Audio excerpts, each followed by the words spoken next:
a terra está repleta de comemorações pela ressurreição do povo alemão, livre das eternas contendas domésticas.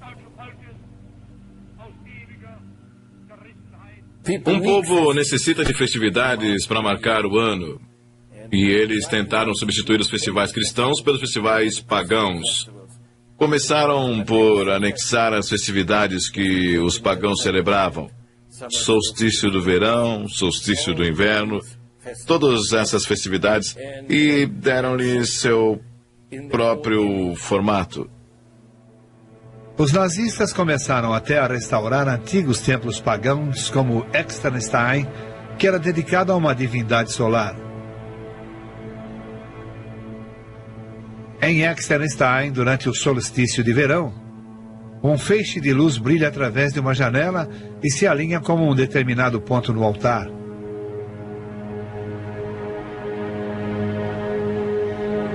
Apesar de Externstein ser considerado um lugar sagrado para as tribos germânicas, estava longe de ser o único dentre os templos antigos a acompanhar os movimentos do Sol. Himmler, no entanto, estava convencido de que era a comprovação do intelecto superior dos sacerdotes germânicos pré-históricos. Na Alemanha nazista, o festival do solstício de verão foi transformado num rito fascista. Tradicionalmente, as festividades do solstício de verão eram uma celebração à vida e aos poderes do sol.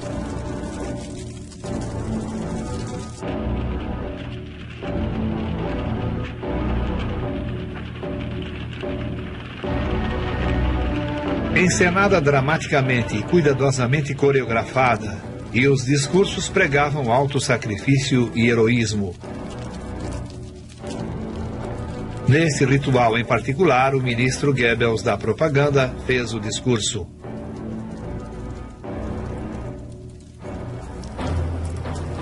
Na antiguidade, a fogueira representava o ritual do reacendimento do sol.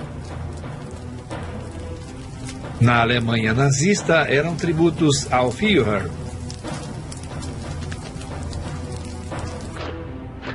No maior destes rituais, tropas conduzindo tochas formavam desenhos simbólicos na noite.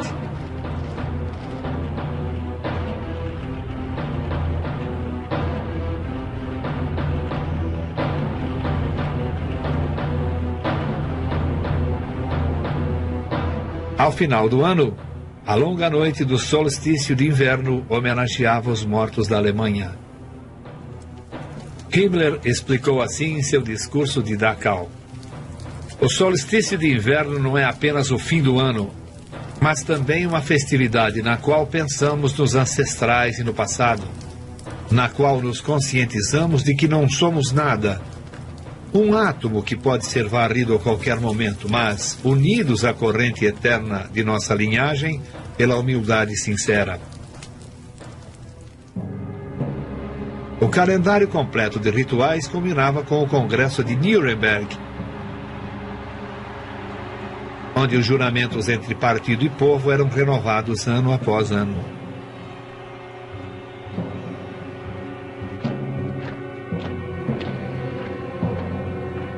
Dezenas de milhares de nazistas uniformizados se agrupavam.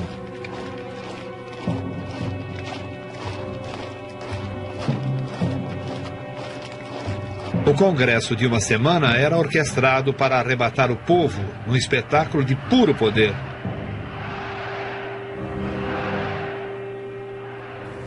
Toda religião tem seus rituais. Os nazistas tinham os seus. Os rituais das massas, sim.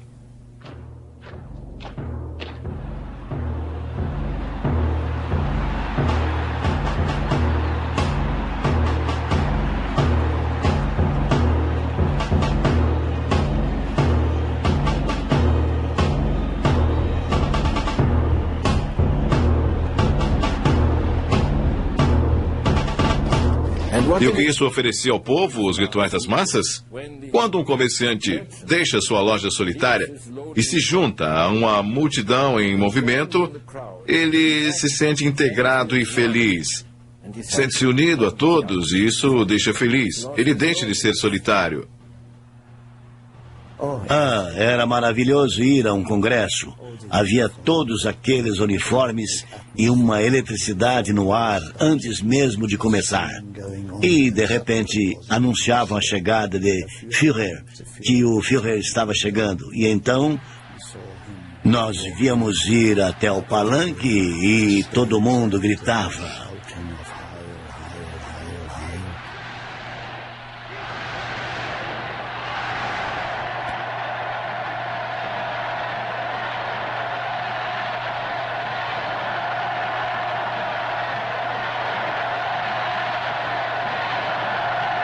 À medida que o frenesi nazista varria a Alemanha, Hitler deixava claro o que esperava da nação.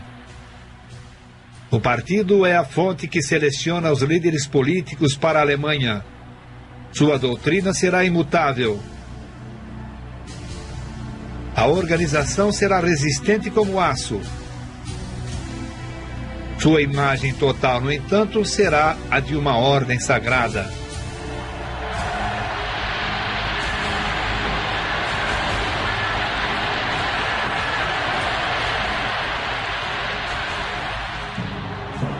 Os congressos nazistas para as massas eram cuidadosamente orquestrados para atingir uma epifania emocional arrebatadora que evocasse o fervor religioso.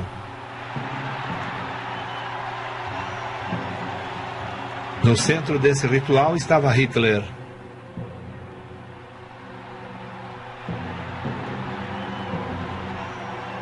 Tudo era concebido para fazer Hitler parecer uma divindade. Um Messias.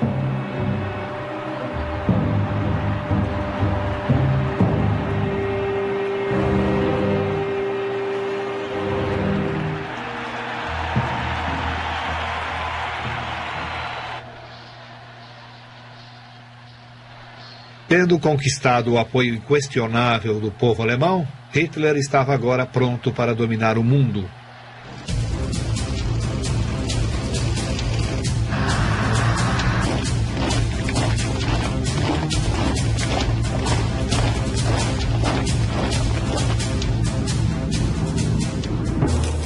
No início da guerra em 1939, país após país caía diante dos nazistas. Por volta do inverno de 1942, no entanto, a maré virou e os nazistas começaram a experimentar aquilo que pensavam ser impossível: a derrota.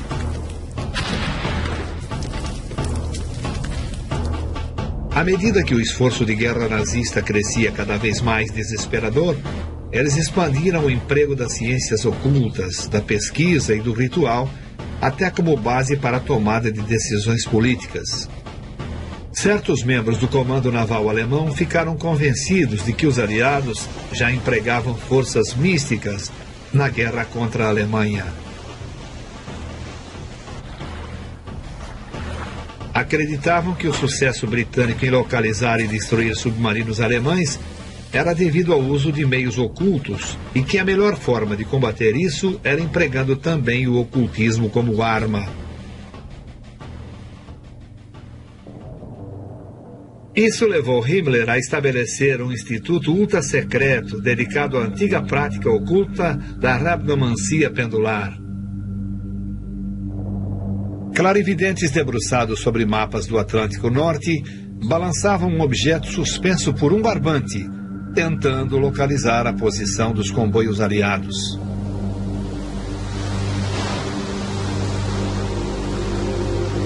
Com base nos resultados, submarinos alemães eram enviados em missões de combate. Nesta carta escrita por Himmler, datada de 12 de janeiro de 1943, ele menciona que a pesquisa e o treinamento da rabdomancia teve grande progresso durante o ano.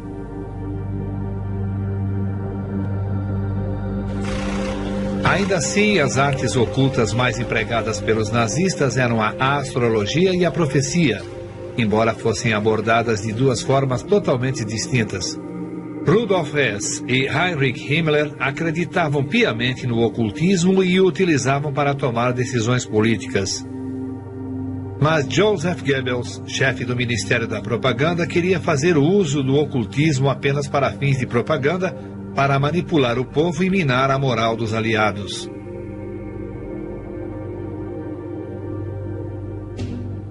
Goebbels logo ficou ciente de uma grande fonte de conhecimento místico, as profecias de Nostradamus. Um dos mais famosos visionários de todos os tempos, Nostradamus, completou sua obra-prima de profecias em 1555. O livro contém leves referências a uma crise entre Grã-Bretanha e a Polônia no início de 1939, no ano em que a Alemanha nazista invadiu a Polônia, quase 400 anos depois que Nostradamus escreveu seu livro. Para Goebbels, Nostradamus era um perfeito instrumento de propaganda, cujo trabalho podia ser interpretado como previsão de uma grande vitória no futuro da Alemanha. As profecias de Nostradamus estão escritas em poemas de 4 versos, chamados quadras, que são tão densos e esotéricos que podem ser interpretados de muitas maneiras diferentes. Para interpretar o profeta francês, Goebbels recrutou um renomado astrólogo e especialista em Nostradamus, Karl Ernst Kraft.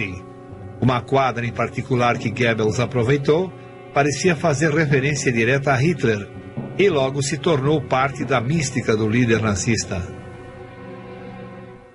Existe uma quadra muito famosa em que consta a palavra Richter, que, como você sabe, todo mundo usava à torto e à direito, afirmando que se tratava do Hitler.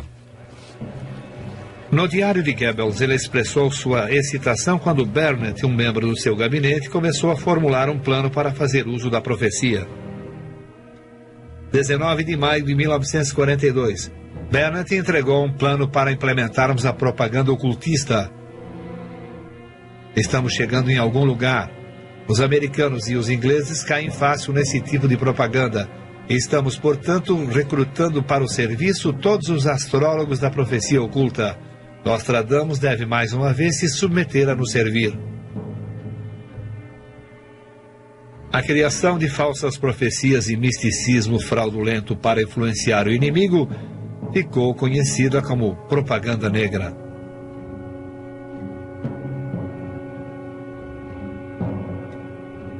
Sim, fizeram panfletos com as profecias de Nostradamus e espalharam por toda a França, dizendo que a França seria destruída se não se rendesse.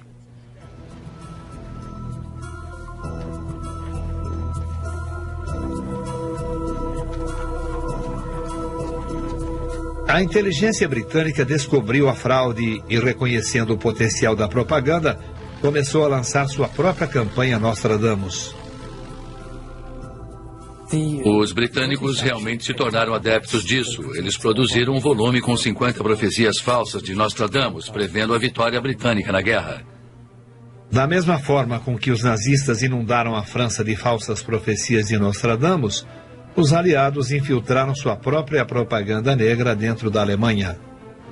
A campanha de propaganda negra na Inglaterra logo sofreu uma reviravolta, com a chegada do judeu húngaro, imigrante e astrólogo Louis de Waal. Recrutado pela inteligência britânica, de Waal foi incumbido de trabalhar com o mestre falsificador Eric Hall.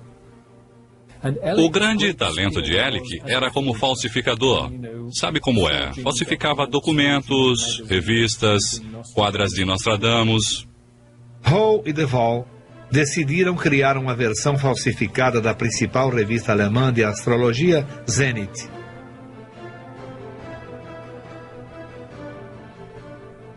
Eles produziram 2 edições em 1943. Nelas, eles tentavam fazer previsões que minassem a moral alemã. Mas o Der Zenit, britânico falsificado, continha um erro clamoroso.